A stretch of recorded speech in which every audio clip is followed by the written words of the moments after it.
They're in a desperately bad situation. They get arrested. They attempt suicide. They lie to their loved ones. They get naked men around their children. This is going to be the feel-good hit of 95. We're going to really raise the morale in the country.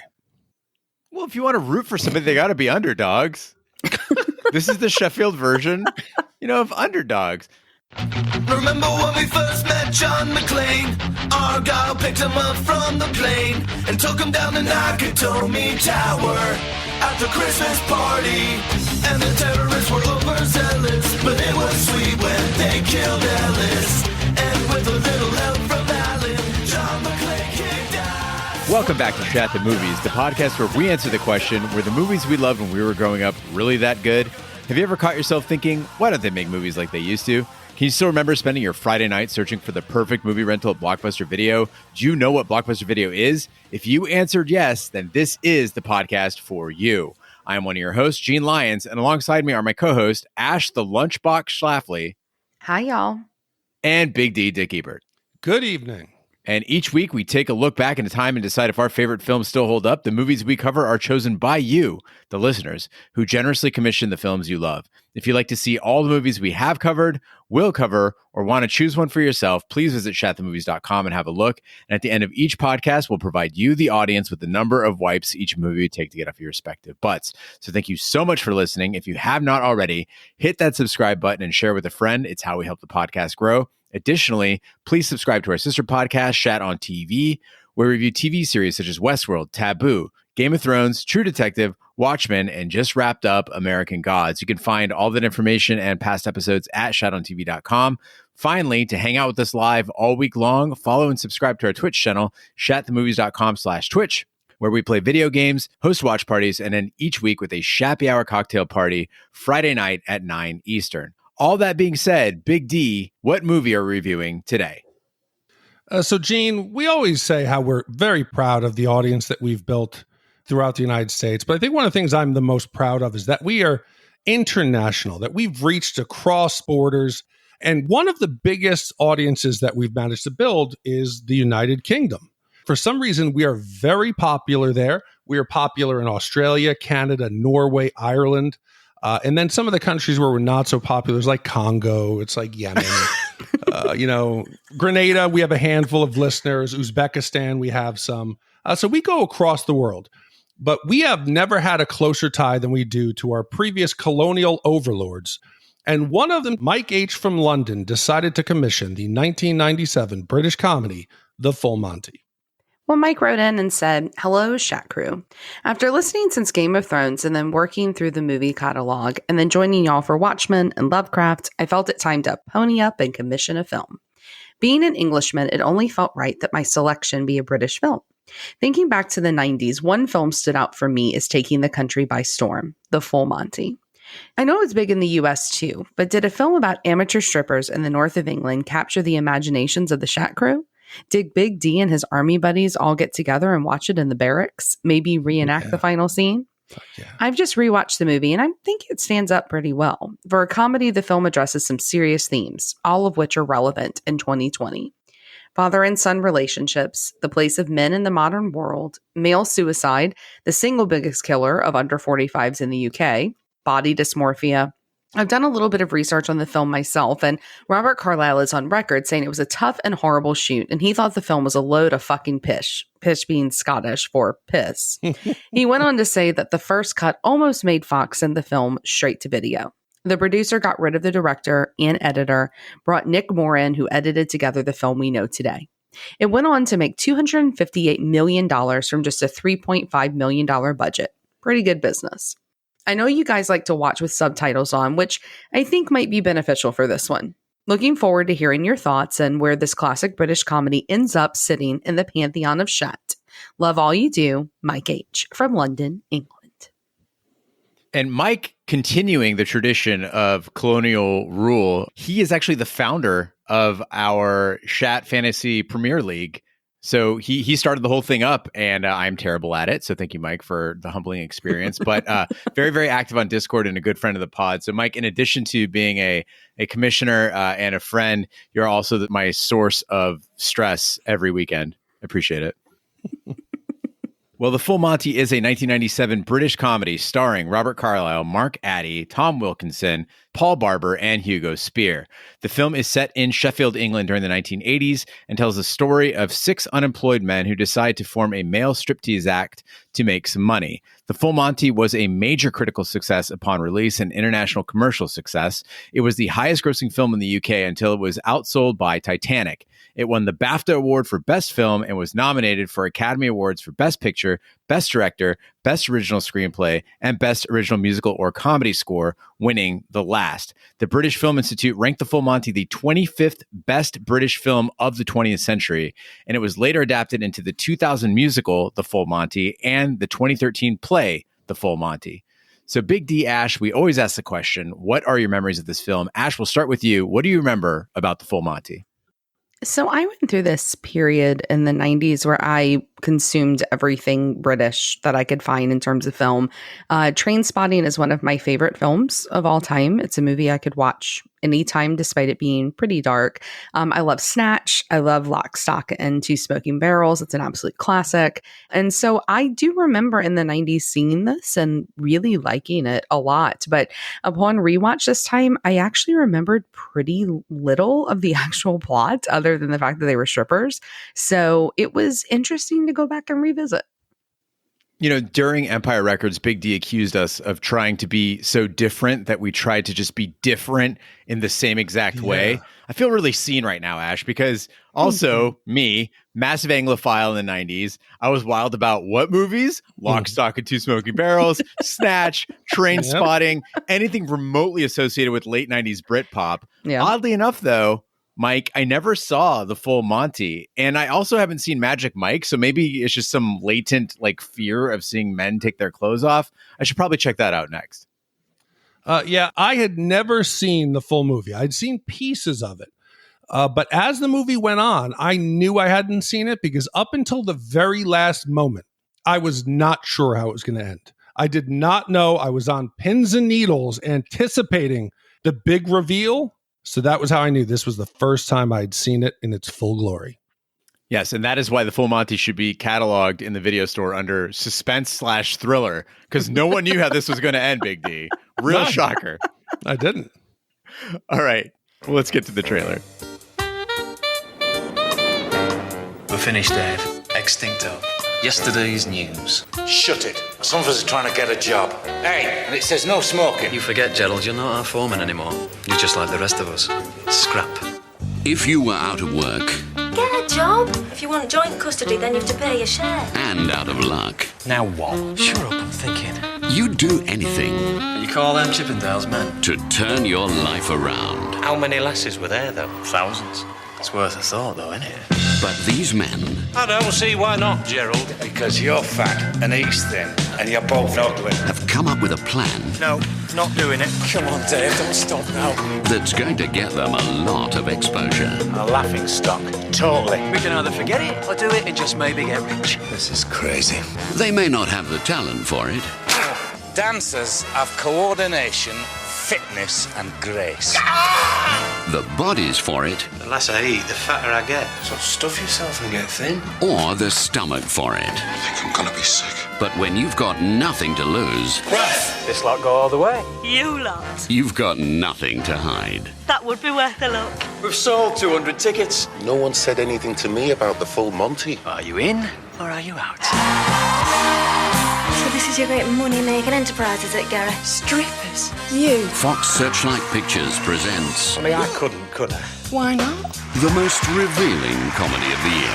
We're doing this then, just this once. We're doing it right. The Full Monty. You don't sing. No. You don't dance. No. What do you do? This.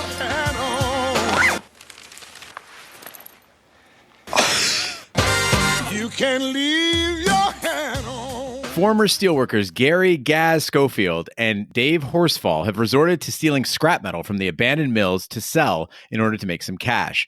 Gaz is facing trouble from his former wife Mandy and her boyfriend Barry over child support payments. Mandy's and Gaz's son Nathan lives with Mandy and Barry, but wishes he and his father Gaz could do more normal stuff in their time together. Gaz is desperate for money and for Nathan's love. So I don't know about you guys, but I really liked the way this movie opened up. For those of you who haven't seen it in a while, it opens up with like this basically like advertisement for going to live in the town that this is set in, about how it is a really successful steel town and that the steel industry is going to drive the economy there. And because of that, they have fancy pools and fancy parties and all this nice stuff that everyone there has access to, like the town of the future, right?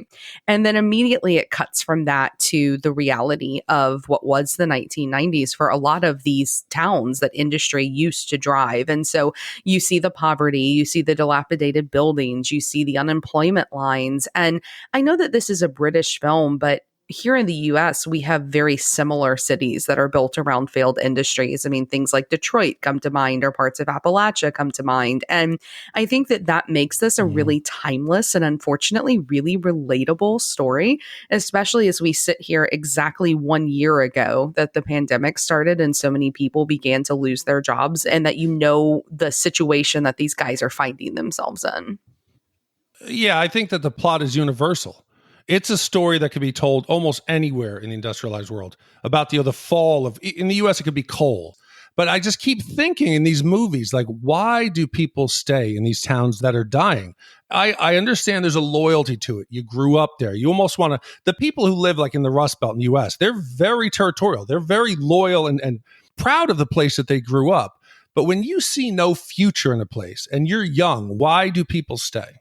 So I think it's two big reasons specific to the full Monty. It has to do a lot with, I think, English culture. And Mike, I apologize if I'm fucking this up here, but the impression that I got when I was there and the people I talked to when I was living there in 99 was that there is a pride in class as well as a pride in where you're from. But there was, they're not as obsessed, at least they weren't in the 90s, with like mobility the way Americans are, in the sense that like if you're a blue collar worker, you're okay with that. You don't have the notion that you could be white collar and rich someday. In fact, you don't want to be. You find those people despicable and disgusting. You just don't want to be there.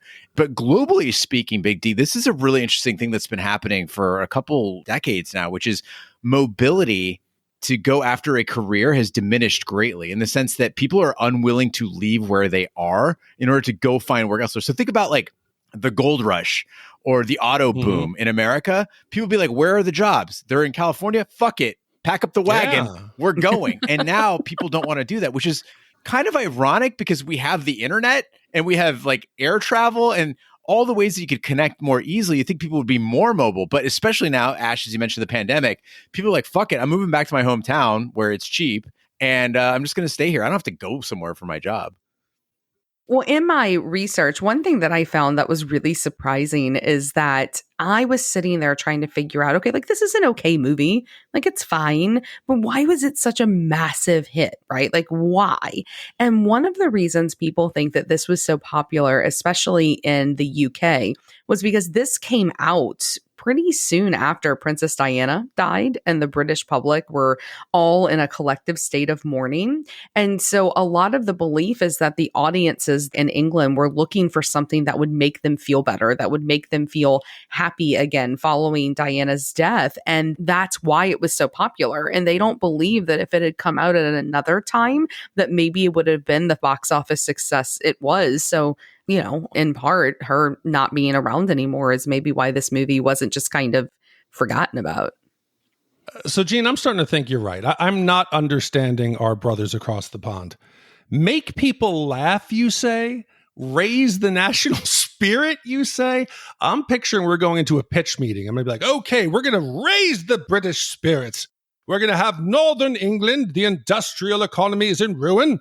There's going to be depression set throughout the largely unemployed community, with hopes of our 6 lads. They're in a desperately bad situation. They get arrested. They attempt suicide. They lie to their loved ones. They get naked men around their children. You know, this is going to be the feel-good hit of 95. We're going to really raise the morale in the country. Well, if you want to root for somebody, they got to be underdogs. This is the Sheffield version, of underdogs. But Ash, you mentioned Princess Di, and I feel like part of the reason I never saw the full Monty also has to do with the fact that I'm just completely disconnected from interest in the Royals. I don't understand why people are interested in the Royals. I've never given a shit about it. When Princess Diana died, yes, I mean, it's a human being dying, of course, that's sad, but like, I didn't get it when Elton John was like doing his Candle in the Wind and like everybody's watching it and like crying in America. I was like, what the fuck? Like, what? Why do we care about this? And that extends to today. Everybody was freaking out. What was it last week when Oprah did the interview with Prince Harry and Meghan Markle? And I'm like, who the fuck cares? Does anyone care about this? Well, I think a lot of it is like, Schadenfreude. Like they like when people that have all the money in the world fuck up, right? Like it's the same reason I like to watch Teen Mom and think about how, you know what, I made a lot of shitty choices, but I'm okay. Yeah, and I think that's maybe where I differ from you, Ash, and like a lot of people where I'm just like, I don't want to watch, like I will take on their stress and I don't want that. Like keep me insulin. I don't want to know about that. Like if somebody has a genuine, if somebody is homeless on the side of the road and they need help, I care about that. Sure. But I don't want to like feast upon the horrible details of somebody's fuck ups, right? I mean, it depends on the day. Sometimes I do, but not people that I feel like these people I feel like are a little different. And let me make very clear, I don't give two shits about the royals. I also didn't watch the Meghan Markle interview. I don't care. But one thing about this film, Mike wrote about it in his letter, but about the accents, right? And how maybe we should have been watching with the subtitles on. And I get that because I remember the first time I saw Snatch, like I had no idea what half of them were saying, and subtitles really helped out. Or the first time that I read Trainspotting, the book, I had such a difficult time getting through it because of the words that they were using. I was like, I thought I spoke English, and I didn't speak that kind of English. And this one, though, I don't know. I mean, I didn't think it was that bad. Like, I felt like this was a pretty easily digestible film for Americans. There was not a whole lot in there that people shouldn't have understood. And then I read that they had to give like translation sheets to test audiences in America to help them understand their words. And they must not have watched many British films because this one was pretty sanitized. I think the cheat sheet was for me. Okay. Yes, I understood most of what they were saying. And lately, I've really become a fan of Grand Designs. It is a British show with the host is Kevin MacLeod, and he goes on the journey with people who are building their own homes. And I find that the British, they speak very eloquently. They're very deliberate. There is a flow to the way that they just use words that makes me really insecure about myself. So I want to be better, but I feel like the dialogue in this movie is a little more, like you said, a little more blue collar. It's not what I'm used to with my Grand Designs and my upscale homeowners, building an eco-friendly home, in the Scottish Highlands. So I didn't know what kegs were. So I'm like, okay, I'll look it up. It's boots or shoes. Stiffy and Wanger, I'd guess penis, but yes, it is. A punter. I didn't know what a punter was. It's a customer. Or chuffin, which is like fucking. So for our American audience, the most common use would be chuffin hell or the chuffin idiot. What a bloody chuff. So that I did get out of the movie. I think after just hours of watching EPL soccer every week and then being on Discord with Gaz and John Lish and Mike and like Two-Tone Karma, the translations have become instant for me. I don't really notice that much. But I will say the thing that was throwing me off is I did watch it with the subtitles, and sometimes the subtitles didn't match what they were saying verbally. And that was fucking with me really badly because I am a big time subtitle reader. Even on stuff that's like, Lovecraft Country I watched with subtitles on just because it was like, I like to hear every nuance of what's being said, right? I want to know every word very clearly. Well, one day, Gaz gets the idea to form his own strip-tease group using local men in the hope of making enough money to pay off his child support obligations. The first to join the group is Lomper, a security guard at the steel mill where Dave and Gaz once worked, whom they interrupt while he is attempting suicide. Gaz and Dave see their former foreman, Gerald, and his wife, Linda, at a dance class, and they recruit him to teach them some actual dance moves. So I mentioned that I'm a huge fan of Robert Carlyle, and I am, but his character in this is pretty insufferable. Everybody else, all the other guys that join our little strip crew here, they all have arcs, and some of their arcs are super cheesy, but they at least have them.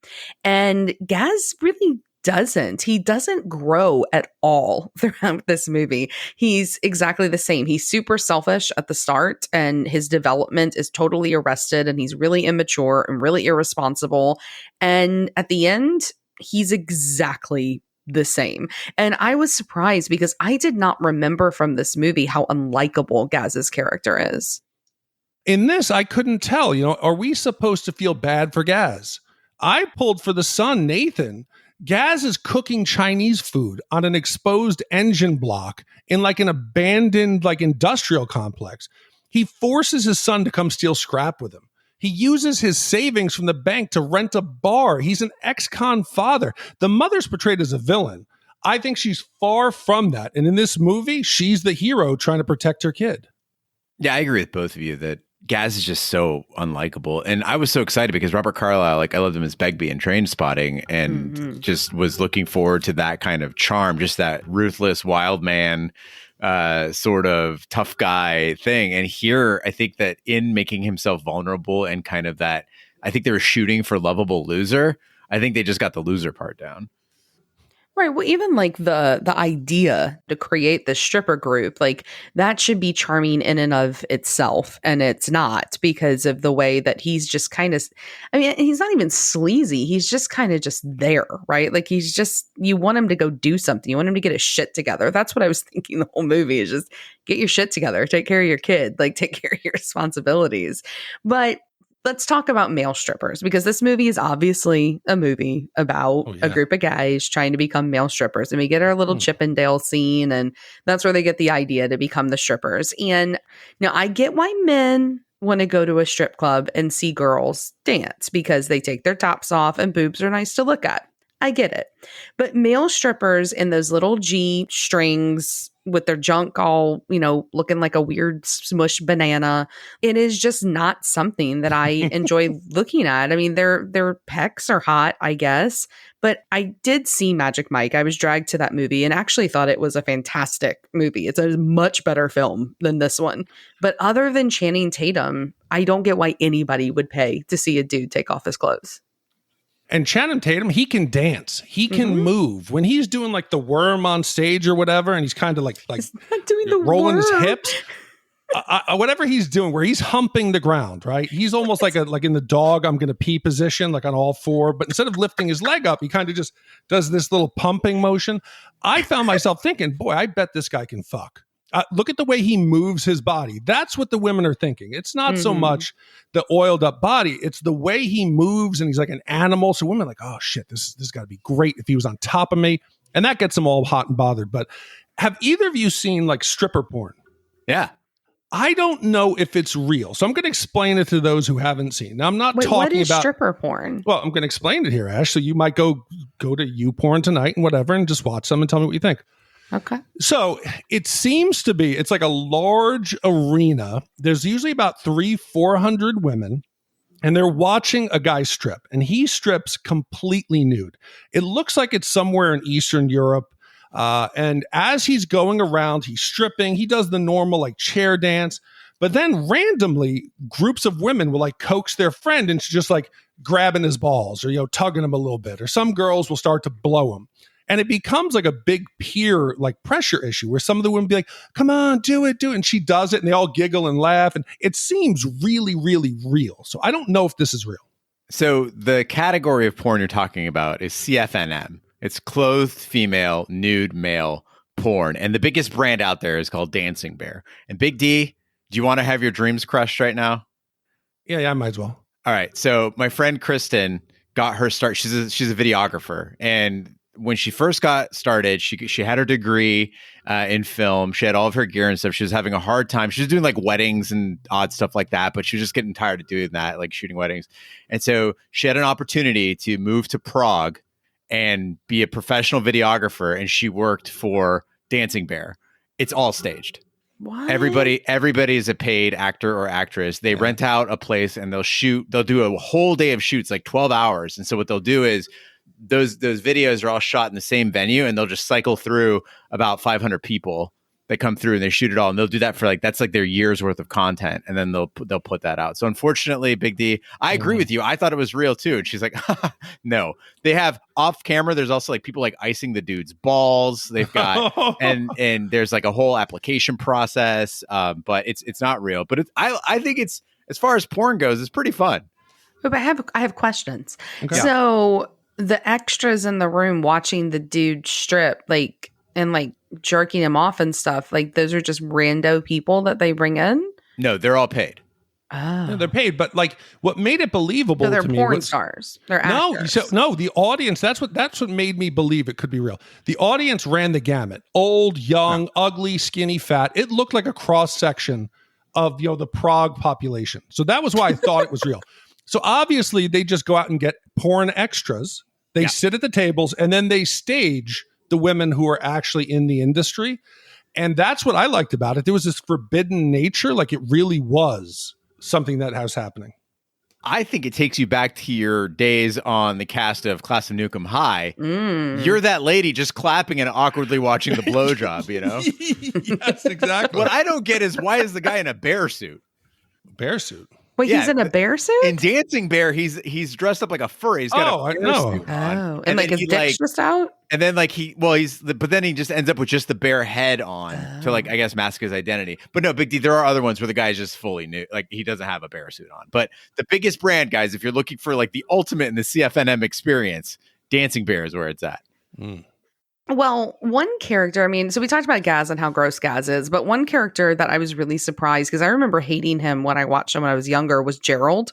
Tom Wilkinson plays this character, and y'all, he broke my heart in this movie. He is so earnest. He just wants to live with these ugly little gnomes that he collects and buy his wife nice, really tacky things. And his shame of feeling like he was a failure because he couldn't find work and because he was out of work. I felt awful for him. My dad at one point almost lost his job due to a layoff. And I remember when he thought he was going to, my dad's like very old school, like the man takes care of his family, right? And he's not a misogynist. He raised me to be a powerful, independent woman. But for him personally, that's what he felt he needed to do. And I could see my dad so much in this character. I could see him doing that. And I understood his motivation. And he wound up being one of my favorite characters in this whole movie. Well, one day, the four men hold an open audition and settle on Horse, an older man who can dance, and Guy, who can't dance at all, but proves to be unusually well endowed. Nathan uses his savings to secure a venue for the show, and Dave drops out due to his body image problems and finds a job as a security guard. The others hold a public rehearsal, but are caught mid-show by a passing policeman, and Gaz, Gerald, and Horse are arrested for indecent exposure. This costs Gaz the right to see Nathan, and Lomper and Guy manage to escape to Lomper's house, where they look lovingly at each other and start a relationship. On our Indiana Jones Temple of Doom episode, we found out that, Gene, you hate musical opening numbers like the Anything Goes. And as much as you hate those types of scenes, that's how much I hate an audition montage. I think that they're useless. I think they're cheesy. You know what the joke is supposed to be, that people are going to suck. And I don't find that funny. I just don't. You know it's coming. And this one especially was like nails on a chalkboard for me, because there's a multitude of ways to write around this. Like, just have guys that you are friends with and bring them in and teach them how to dance. They did not need them sitting at this table with that boom box. Total fucking waste of 10 minutes of the movie. No, but it explained to me the origin of the plot. This is the standard bank heist, right? Where we have a town that's down on its luck, a group of people get together, and they're going to commit a crime. And they're going to go out and they're going to find their friends. Who's the best wheelman? Who's the guy for the electric? And you're going to bring them in, because that's what this is. And I kind of enjoyed it. That is, each of the guys would perform, no matter how bad they were. The next scene, they were on the panel. And the conversation about Horse's nickname, I liked it. I thought it was funny. This is the establish the team, like the Avengers unite. We needed this in order to buy into it, because otherwise you could easily fall apart here without seeing how these guys, individually inept and how weak they are vital to going forward as a group. I just like seeing people freed from the confines of having to scrape by for income, like explore themselves, right? So most of the guys is in Hot Metal, their group, Hot Metal, they're on the dole, which is what the English say when you're getting unemployment benefits from the government. Big D can put that in your journal as well. And I can't think of a better example of universal basic income working well. I'm a huge proponent of UBI. And like when people are freed from needing to work to survive, like dudes can have fun. They can be creative. They can think of ways to be successful if they want. And I wish that we could get away as Americans from this ideal that like work is great and it's something in and of itself that's cool. Work is fucking overrated. Like if I didn't need the money, I would just podcast full time, volunteer at the animal shelter more, train more in Krav Maga. My mom and I talk about this all the time where she's like, you think you don't want a job, but if you ever didn't have to work, you would be so bored. Bullshit. No, I'm calling bullshit. Yeah. Bullshit. Yeah, I thought that too. I mean, but like maternity leave, like that taught me that I would love to exist in a world where I didn't have to be a slave to a job every single day. Because I mean, I filled my days from morning till night when I was home for those 12 weeks one time and 16 weeks the other. They were like the best weeks of my life. They were amazing. And, if I didn't have to work, I would podcast with you guys every fucking day. Like, this is something that I think would be amazing to do. Spend a couple hours with the Shat gang. There's a book that I have been wanting to write for almost 10 fucking years now that I would love to sit down. I've got like random bits of it and actually finish it. And I'm an old lady, so I would crochet. I would finally learn to speak Italian fluently. Yeah. I mean, there's all of these things. I would cook and mail you guys food. Like, it would be absolutely amazing. And spend time with my kids too. And because I do love them. I mean, that sounds terrible because I know Big D's about to come in with like, my family would be my life, and he's going to make me feel bad. Like, I would spend time with my kids too, but like hobbies for me are not hobbies. That's the part of my life I love. Like, I work so that I can have money to finance my hobbies. Well, I think you guys are going to have to find a third for the podcast because I'm going to be traveling. I'm going to pack up the backpack. Vanessa and I, we're going to go out. I think time is the most valuable thing you have in life. And it sounds fucked up to say or even think, but I'm thankful for COVID. I really am in one way. 2020 was a blessing for me. By far, in this year, I've been able to spend with Emma and Vanessa more time than the previous 4 years of her life. Every single day I am with Emma. Every single day I'm with Vanessa. Most days when it was normal pre-COVID, I would drop Emma off in the morning. I would pick her up at 6 o'clock. I would see her for about 2.5 hours each day until she was asleep on the weekdays. Vanessa would come home at midnight after work. I'd see her for a few hours in the morning. So I didn't see my family. So I have this weird feeling now where it's been like a snow day in grade school where you're like, yeah, snow day. I'm sad when I feel it's coming to an end. I understand I don't want people to die, but the fact that I will go back to spending a majority of my life away from my 5-year-old daughter and my wife makes me sad. Do you guys think it'll fully go back to the way it was, though? I don't think people will put up with it anymore. Like they've seen that you don't have to be in the office every day, and people are going to be like, no, bullshit, I'll go work somewhere where I can work from home. I'll tell you what, I know for sure that it will, because I went back to work in August and I work more hours now. And everybody I know that has gone back to work, like, life is exactly the same for them. Like, I'm in a weird bubble because I am back at work. So Tom is still at home and I'm back at work. And so like my life feels like it did pre-pandemic. Like, everybody works the same amount of hours. My kids go to daycare again. Like, all of that is exactly the same. And that's the really sad thing, is I think it's going to go right back to the way things were. Fuck. Yeah. So thank you, COVID. Yeah. My employer said we can work from home forever if we want. That's awesome. That's amazing. You guys, I'll hire both of you. I don't think I have the skills to do your jobs. I don't think I can afford either of you. So Get a dance team. Let's do it. we get a dance team together. We can work from warehouse. Not a stripping team. No, just dance. We'll Just have Emma dance. work the boombox. Well, we've already established nobody wants to see our smushed bananas, so they just want to see our moves. I don't have a smushed banana. You can I'll be just our horror choreograph. Sash. You can be our Gerald. Well, so we talked about the audition scene. One thing that it does give us is Horse. And Horse is a badass, you guys. Like, Yeah. I know he's supposed to be the old guy, and that's the gag, is that he's old, but dude's got some swag, right? Like, I mean, when he gets up there and he starts doing his little dance and he's doing that grapevine and he's doing all the pointing and kind of shimmying, I mean, the guy can move. And I love the fact that even though he's clearly like in his late 60s, early 70s, that the man knows he's still sexy as fuck. Like, he's got some serious confidence. confidence about him. And I don't know if I was enjoying the movie really until he showed up. Like, he breathed this whole kind of new life into the film. And I was glad he was there, because the rest of their little troupe, like, it was all the gag of like, well, they can't dance, or, oh, well, they're supposed to be, you know, the chubby guy, or, oh, they're supposed to be the one that's a ginger and it's got, you know, really red, white skin. And Horse is just there to, you know, look good and dance well. And I thought he was fantastic. I was so worried, Ash, that, you know, with his name Horse, and they kind of implied it in the movie too, that like he was going to be the black guy with the huge dick, right? And I was like, no, please don't make it that. So it was a nice twist that he was just the vintage cool one who could fucking dance, and they didn't have to make it about, you know, some stereotype. I mean, you could argue that good dancer is a stereotype as well, but at least they didn't go the full Monty on it, and they, you know, they let another person be the one with the giant dong. Yeah. It's funny that you say the full Monty there, Gene. That is a slang that I also missed. Do you know what the full Monty means? It means naked. No, Getting it does buck not. naked? It does not.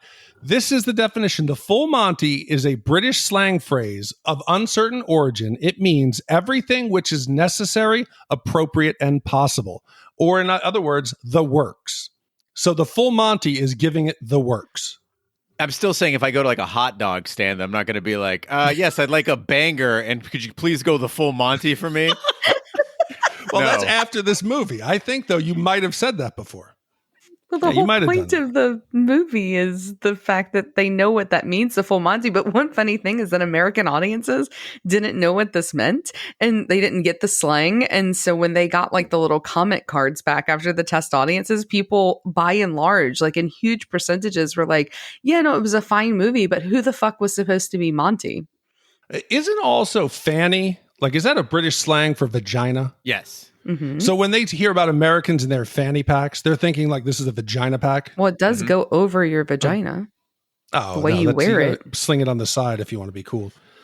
No, but as Sorry, I'm, are you as telling me the correct way to wear a fanny pack? If you want to be cool. I said if you want to be cool wearing it, Oh. if you want to have it in front, Or I and- could just not wear one. and That's pull also out your an like hand option. sanitizer for the kids. You could do that, but Out of your fanny. as the yes, Ashley, go into your fanny and pull me out a tube of hand sanitizer. Could you do that for me? So as the movie's going on, I'm trying to figure out where it's going to go. Obviously, we're going to end with a strip-tease, but I'm like, okay, how do we get there and what goes on beyond that?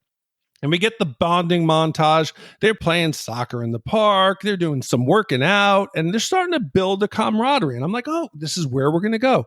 All these guys needed, they were down on their luck, some were suicidal, was they needed some good male bonding, some camaraderie. They need a purpose for life. They got to feel better about themselves. And I'm thinking that at the end of this movie, they're going to solve their problems. They're going to find new hope, but we get none of that. We just get them training for this moment, and it was a bit odd.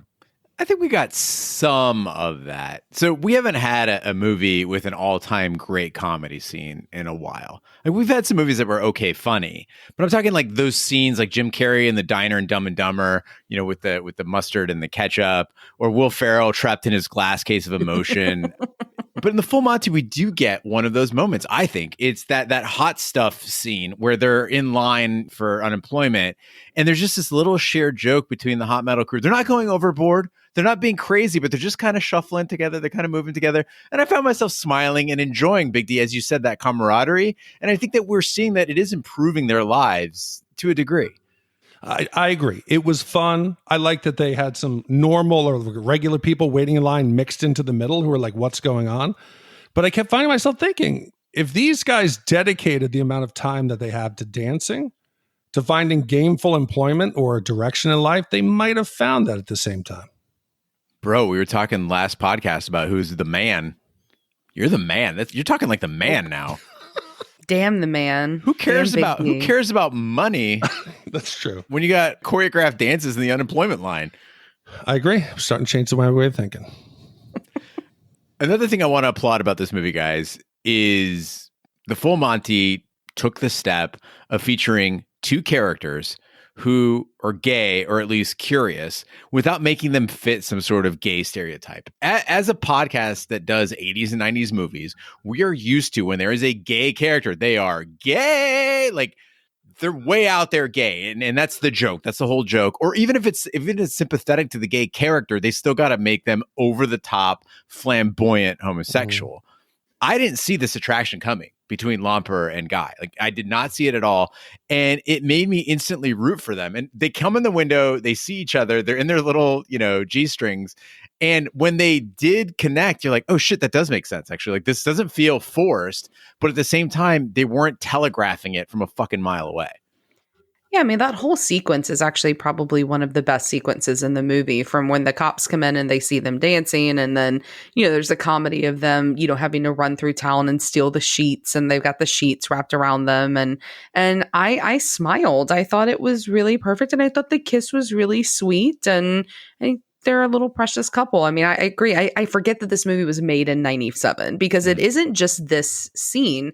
There's another scene after this where they're holding hands and Gaz, and they're talking about it, and they don't care. Like, it just is part of who they are. And like, and it shouldn't be any big deal, but in 97, it not being a big deal and it not becoming like some weird gag throughout the rest of the movie where some awful gay joke was made at some point, like, that's really unique for a film in this time period.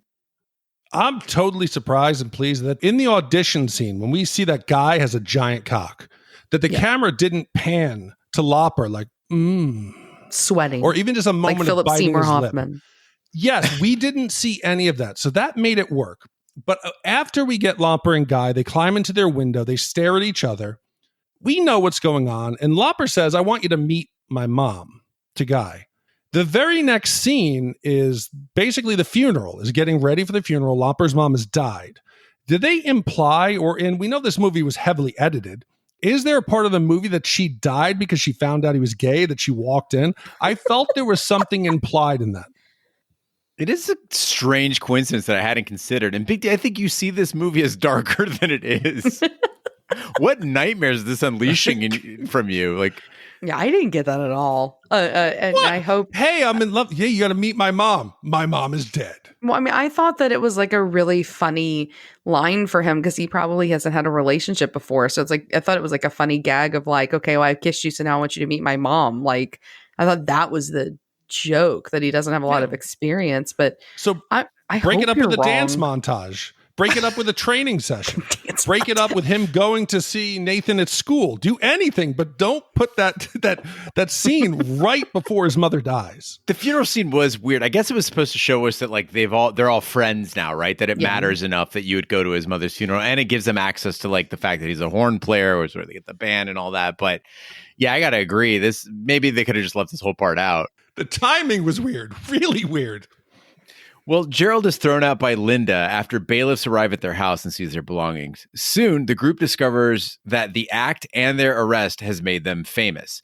Gaz learns that the show is sold out and convinces the others to do the show for one night only. Gerald is unsure, as he now has the job that Gaz and Dave earlier tried to sabotage the interview for.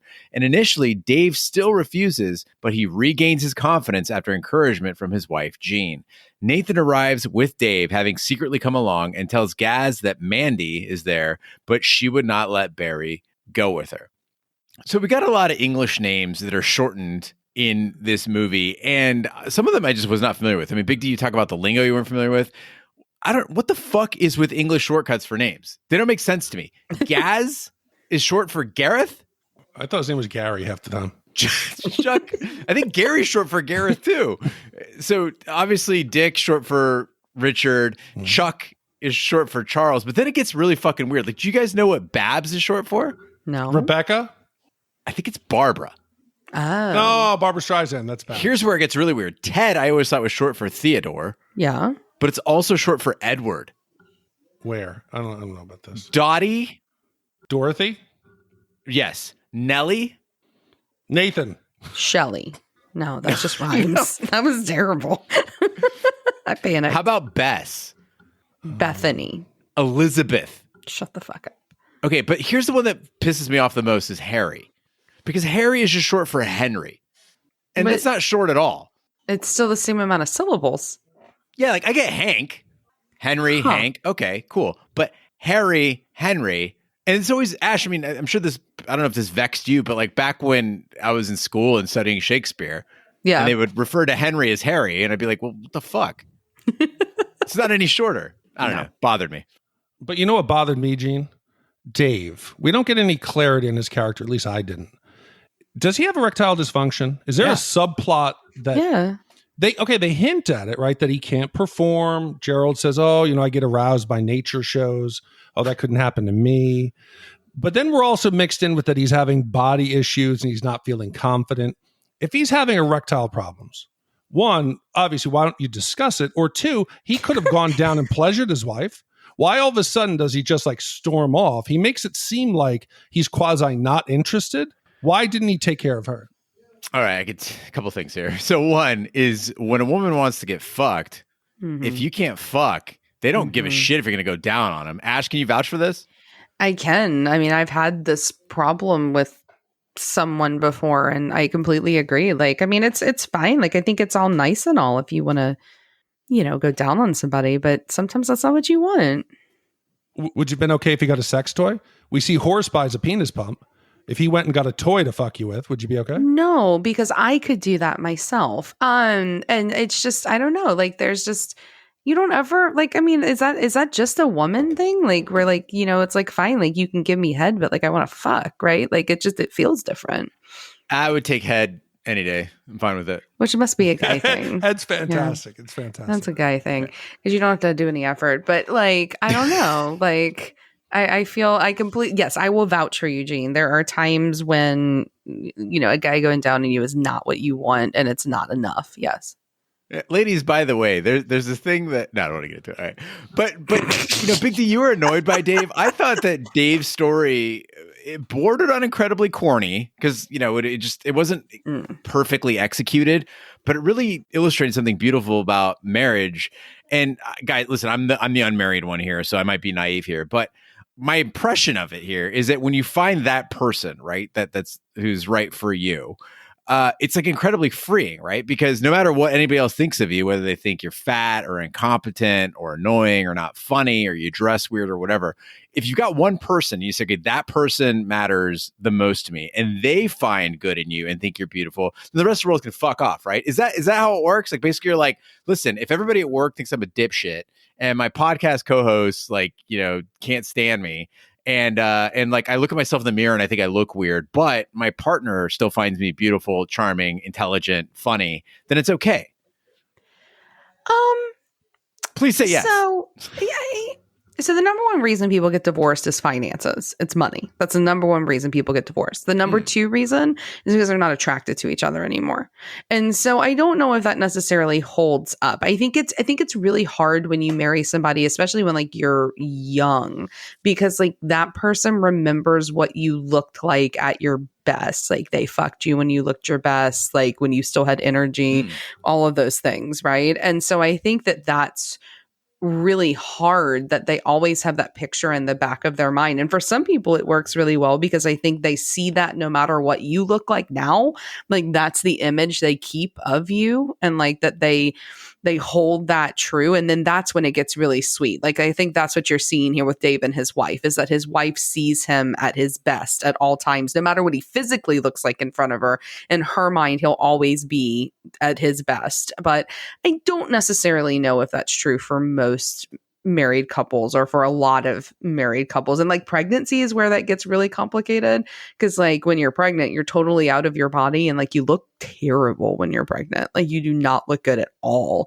I mean, and pregnant people are beautiful. If any of you are pregnant out there, you're beautiful and you're wonderful and you're giving life, right? You're growing a human. Who gives a fuck what you look like? But you feel disgusting. And so like that's when marriage comes in handy, because then they can't just like walk away and leave you when you look like that. But I don't know. I don't think it's realistic for everybody. And I'm going dark, Gene. I'm glad they just stay with you because they're married when you get gross and when you're pregnant. That's Listen, how you feel. When you marry someone and you say the person's perfect for you, they're perfect for you at that point in your life, to what you know your life is. Yeah. So if you get married, let's say at 25 and 30, and you say, this person's perfect for me. They're perfect for that life. You both are starting a profession, let's just say. You have a nice, clean, simple apartment. You have a group of friends. You get to go out and do lots of things. Mm-hmm. Your life is very different When you are, let's say, 35 or 40, you're more established in your career. The time demands are higher. You have kids. You're now older.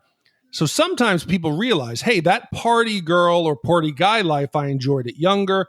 When you transition through life, not everyone transitions on the same plane. You go at different rates. So a lot of times, if you can find the person who's really into you that you like and you bond with, and you see that in older couples, it's kind of like they get each other. It's less about the physical attraction. You got to get beyond that because as life goes, your life is never the same. Nope. So find somebody who's cool with you, and I think that's the most important thing. Yeah. I'm finding tremendous wisdom in my own life here. See, I waited till I was 40, and then I met somebody who was 32. Bingo, bango. You got best of both worlds. Well done, Jane. Yeah. Getting married later always works out better, I think, for sure. Yep. And all this is part of why I find Dave the most fascinating character and really the person I think who makes the full Monty. Like, he's supposed to be this fatso of the group, the gross one. And first of all, I don't think he looks that bad. And I think that's the point. It's not about what he is, it's what he thinks he is, right? And the full Monty isn't a great film, but in addition to beautifully illustrating a gay relationship, in addition to looking, as Mike mentioned, about issues of unemployment, financial instability, marriage, et cetera, suicide, it also takes the time to really address something that most movies won't touch, which is male body image issues. And it's a fucking real thing. Like, and men are very uncomfortable talking about this. Like, guys that I know who will talk about anything under the sun, when it comes to talking about their own bodies and how they feel about their bodies, men shut the fuck down. And even I, Gene Lyons, walking Adonis, I'm less affectionate when I feel fat or unattractive. And it's a problem. Like, it is a psychological problem. I'll acknowledge it. Part of the reason why I stay at 175 pounds and under 20% body fat is because gaining weight beyond that, if I see myself beyond 175, I feel unattractive. And I feel like why would somebody want to touch me or be around me? And then that makes me I don't want to be intimate. It kills my sex drive to be overweight. That makes me so sad. Like, those are very specific numbers, Gene. Like, and it makes me so hold on. sad. We talked about his ability to optimize. He is tracked. That's his optimal weight, where he can balance his fun, where he can have a drink, have some carbs, but also feel attractive and give love. That's the optimal weight for him to perform at that level. I know, but you're beautiful as a human no matter what, Gene. You're wonderful. And I think the same is true for Dave. Like, Dave is kind of sexy. Like, he's kind of beautiful. And it's okay to have a little extra in the middle. Like, that's fine. I mean, he's cute. But I do get it. And I agree with you. Like, it takes on, body dysmorphia is a real thing. Like, I've talked about my eating disorder before. And like, they had me do this activity where I had to stand on a wall and like trace my body and then, talk about it. And like the things I thought about my body were like ridiculous compared to what it actually looked like. And there was a guy in treatment with us, and like he was so embarrassed to be there with us because it's like, dudes don't have eating disorders. That's what society tells us, but that's not true. Like, body dysmorphia, it doesn't matter. It attacks guys, it attacks girls. And I think more movies should talk about that. And I just felt so sad for Dave in this movie because he is beautiful. And I don't know. One thing I did also enjoy, though, is unlike a lesser film, they would have had him turn into some sexy male beast by the end where he works out and then he takes his shirt off and he's all hot at the end, right? And what I loved is that he finds acceptance in himself and that he doesn't lose any weight. He still has a little bit of extra around the middle. He's certainly not fat. He's just got a little bit, extra, and he looks like himself still. And I don't know, I got really sad and nervous because these types of things make me really nervous when he's wrapping himself in saran wrap and, eating the chocolate bar in the shed. Like, all of that it was really well done. Like, it was really well done. But listen, this is a human condition. This isn't just for, let's say, the average person. I guarantee you, if you got into Gisele Bündchen's head, Tom Brady's wife, supermodel, she is insecure and she feels disgusting on days. I guarantee there's things that happen to her in parts of her body that she hates equally. Now, the rest of the world would laugh and be like, oh my God, what? That little pinch on the inside of your thighs? To her, it's the same. So we internalize our insecurities identical regardless of what level or extreme it is. So this is not something that's male, female, hot, not, fat, skinny. We're all exactly the same and react generally the same. Well, like I got a little misty-eyed when he looks at his wife and he says, who would want to see, this strip? And she says, well, I would. Like, it was such an honest and true moment. And that's like a true marriage right there, right? Like when you're talking about being married, like that moment is marriage. And all you people out there that are married, do the activity where you look at your partner and you tell which part of their body they think is the most beautiful, because it's never what you think it's going to be. It's a really fun thing to make you feel good about yourself. And that's what Dave needed. I don't know if I got to fucking start drawing on the wall with Vanessa and having sessions where I go through and tell her. If you're in a good relationship, you should have communication. That's what it is.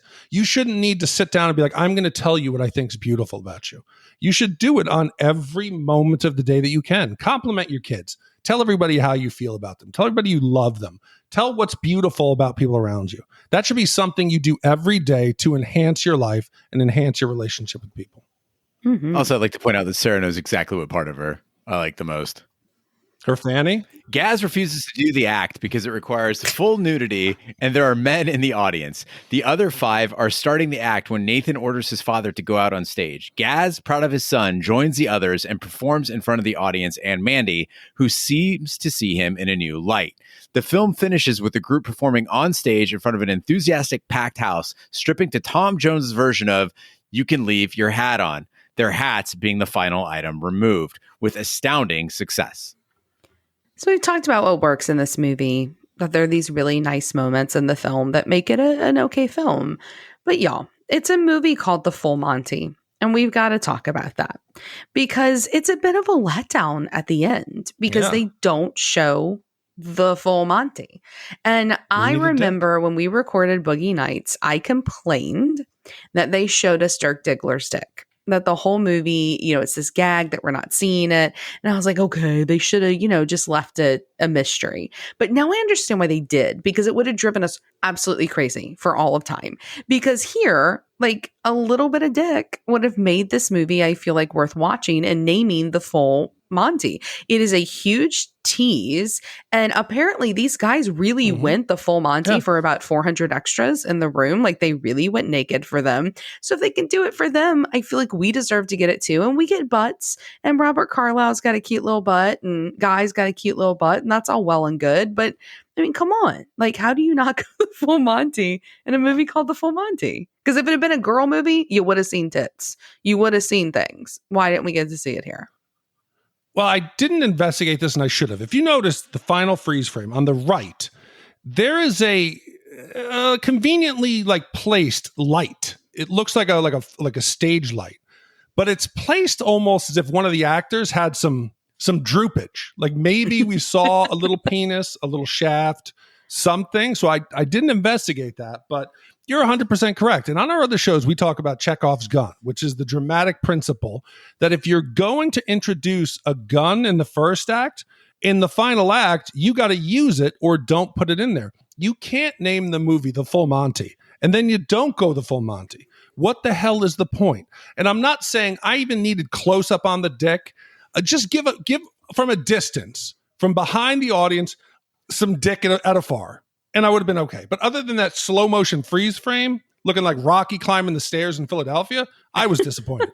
Yeah, I mean, they could have taken this from $250 million, like $500 million, if people knew there was a dick at the end of the movie. Six dicks at the end of the movie. But listen, I was in a community production of Hair, and you don't need that many dicks on stage. Believe me, it's just not a good time. When were you in a community stage production of Hair? In college. Oh. Yeah, I was also in Vampire Lesbians of Sodom. And in both plays, the outfits they gave me were, I think they took advantage of me. What do they look like? Describe them. So Vampire Lesbians of Sodom, I had gold, hot pants. Then my body was also spray painted gold to match the hot pants. And then they had a gold braided rope as a belt with 2 jingly balls hanging off it where my balls are. Are you sure this was community theater and not some secret subvert gay porn? That's what I'm saying. It was so long ago that I'm like, what the fuck was my life about then? Did you shoot this in Prague? Was this in Prague? Did you have a bear head on for part of the show? Well, here's the crazy thing is for Hair, I was just like a dancing extra in the back, but I also had to do parking lot security. So I just had a robe that I would throw on and then run out in the parking lot to direct traffic. Wow. Guys, 2001 was a crazy time. Now, Big D, you've talked about that positive feel-good aspect of Full Monty. If the rest of the movie failed on that, I think where they really hit the nail on the head was in this final scene. That body positivity is coming through, and it really comes down to women. Women are just, they're fucking magical creatures. Like, there's a room full of women, and they're cheering for these guys. And who's on stage? You got a ginger, you got an old man, you got the chubby guy, and all of the women cheering for them. It's totally believable because women are so much more supportive of men than men are. If this is a room full of guys, it would not be going like this, right? And I'm not talking about sports legends or rock stars. I'm talking about like average dudes. Guys are fucking just not cool to other dudes. And this feeling of body positivity just had me smiling. Like, these women were letting these guys know that as you are entertaining me, and we support you and we love you, and just fucking great job. Yeah, and while we didn't get the full Monty, I do agree, other than that, the end was great. I was smiling the whole time. Their little dance was great. They weren't that bad. Like, their choreography was kind of cute. Like, it looked like something a group of average dudes could do. And it reminds me, they don't strip, but there's this thing in New Orleans that started a few years ago. They're called the 6'10 Stompers. And so it's a group of like regular ass dudes who wear these crazy ass outfits, and they create choreography, and they march in all the parades, and they do all these dances and shit like that. And it's just like average guys, and these guys reminded me of them. And I have to tell you, if a bunch of guys I knew, no matter what they look like, were going to strip, I wouldn't pay to go see a Chippendale dancer, but I would be in a heartbeat to go see a show like this. So here's my question. None of the characters find a solution for their problems. They're still all unemployed except for Gerald. Gaz is still a shitty fucking ass dad who can't pay his child support. This would be like Shawshank Redemption. At the end, we see Andy emerge from the sewer pipe. As lightning's going off, he goes, yes! And it freeze frames right there. Where you're like, well, wait, what happened to the warden? What happened to Red? What, did he get away? What? That's what this is. Or Star Wars. We see the Death Star explode. Boom, it freezes on Han being like, yeah! What happened? Who died? What's going on? We get nothing. At the end of this, they're all exactly where they were at the beginning, except for feeling a little bit better themselves for one night. There's no hero's journey. The next day is going to be even darker than the days before. Yeah, I got to say, Star Wars wouldn't have felt complete until I saw a Wookiee get a medal. It really changed things for me. Yeah. Oh, wait, did Chewbacca not get a medal? No, he got one, I think, later on. They kind of retconned it. It's kind of fucked up. But I got to disagree, Big D. I didn't need to know more. I was glad the movie ended exactly when it did. What am I going to see them all the next day being like, well, it's been fun, guys. I'm going to go back to my life. And then they do like the Animal House freeze frames where it's like, Gaz went on to die. Oh my God. Or tell us where they got jobs. Like, I think that would have ruined it. Like, what did you want? Them to all magically get jobs because they stripped together? Like, no. Like, these guys are still in a really shitty, situation in a dilapidated town, and none of that changed, but they felt good for this one day. And that's enough. Maybe for you. Well, now is the time in the movie where we get to our wipe scores. The wipe score is our way of telling you how many wipes this movie would take to get off your respective butts. 5 wipes is an absolute disaster of the movie. It is spending your life as a Tottenham fan. 0 wipes is a perfect movie. It is getting a head-on glimpse on camera, freeze frame of Guy's dong from the Full Monty. Ash, we'll start with you. What is your wipe score for the Full Monty? So I like some of this movie. I did. I thought other parts were kind of pointless or boring. I was not a fan of the main character in Gaz, but there were a lot of people in it that I thought did a great job. And there was a lot of positive, just different things they addressed in the movie, different issues that they addressed, as we've talked about at length. And I think because of that, it was an average film. It was one that I'm not sorry I watched. It's one that I'm glad got made, but I do think it's pretty average, and I think it deserves an average score. At the end of the day, I would watch Trainspotting any day over this one. I'd watch Lock, Stock. I'd watch any other British movie over this one, but it was fine. And so I'm going to give it an average score of 2.5 wipes. Ash, I'm on the same page as you. I thought this movie was easily the least English film I've ever seen. It felt like it was made for American audiences. It lacked the charm of Snatch. It lacked the style of Lock, Stock, and Two Smoking Barrels. And it was nowhere near Trainspotting or even Quadrophenia. But It did deal with some really taboo issues in a really thoughtful way. And I enjoyed certain parts of it. Like you, I thought there were some standout parts, but overall it was just okay. The first 30 minutes, by the way, I think are an absolute slog. So if you're watching this movie and you're having a hard time getting through the first 30 minutes, it's okay. It gets better. As Ash encouraged me to keep going when I messaged her and said I was not having a good time in the first half hour. And it finishes pretty strong. But overall, it is absolutely just okay. It's a 2.5 white movie. I agree. I don't get how this won a Bafta. I don't get how this was up for Academy Awards. I don't get how this made the British people feel better after losing Princess Diana, in Paris. I don't get it. It would be like if I turned again, let's just say the loss of the coal industry into a comedy where we really didn't help them become any better. It wouldn't, other than make me feel better that I didn't live in the north of England at this time and I wasn't in the steel industry. I left it being like, hey, I could have used some dick at the end. I could have used some character development. So for that, I think it is slightly above average. I'm going to give it a 2.6 wipes. All right. So that's very specific, Big D. 2.6 wipes from Big D, 2.5 wipes from me, and 2.5 wipes from Ash brings us to a average wipe score for the full Monty of 2.53 repeating wipes. So, Gene, yes, I did give it the 0.1 extra in my effort to differentiate our movies going forward to help our rankings separate themselves. So I will try to be more specific in the future. But with a Shat score of 2.53 repeating, that now puts this in the 116 spot. It is slightly worse than Empire Records and Army of Darkness, and it is slightly better than The Fifth Element and Weekend at Bernie's. It's a lot better than Weekend at Bernie's. I hate that fucking movie. Hey, you got to Big deal D with had it. To ruin it with that punitive 0.1. Yeah, the Shat scores, they're arbitrary, right? They're for fun. Oh my God. Wow. Wow. Well, Big D, what do we have coming up next week? Well, Gene, next week, this is one of the movies I have been the most excited for in the schedule going forward. I've never met a single person who doesn't like it. It is quintessential 90s action. It is part of a series of films and books. It is part of popular culture, and it is the type of film that is still very popular today. And it is a film that is based on the popular Tom Clancy novel.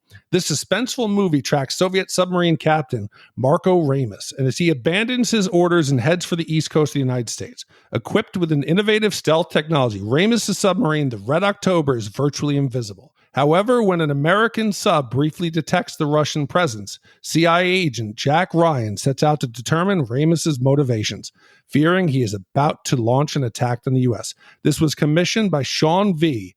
It was released in 1990, and this movie is gangbusters. Who doesn't love a submarine movie? They're all great. Oh, wait, what was that one with Pauly Shore? I don't know if that one was. I was going to say, except for U-571 with Matthew McConaughey. That was a pretty shit movie. What was the Pauly Shore one? In the Navy Now or whatever, where they get into a submarine? So, I think what's his name? Frazier was the captain.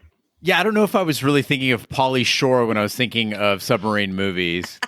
But nevertheless, thank you, Sean, for this commission. It is an absolute banger of a movie. I'm excited to see it. And thank you, Mike, for commissioning the full Monty and founding our Fantasy Premier League.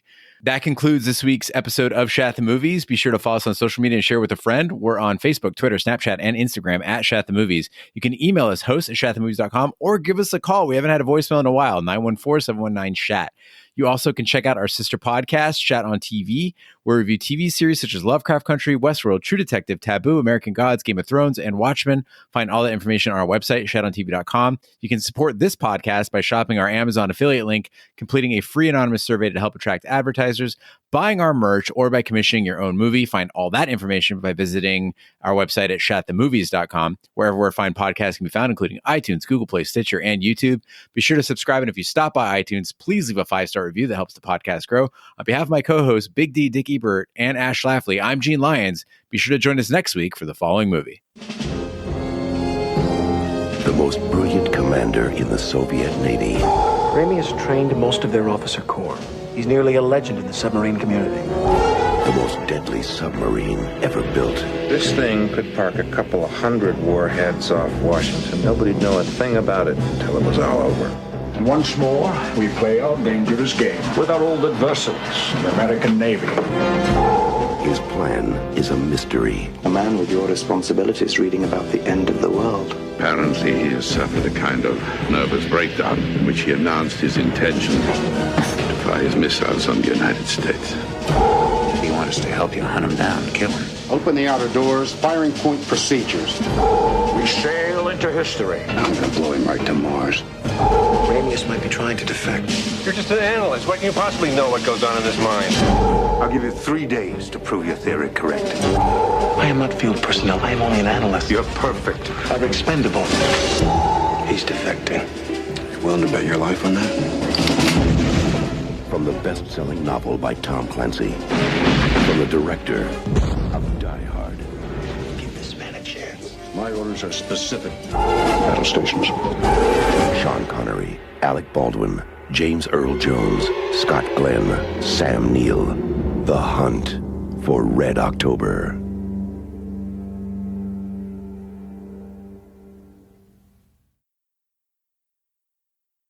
Lower? Lots of lower? Well, yeah.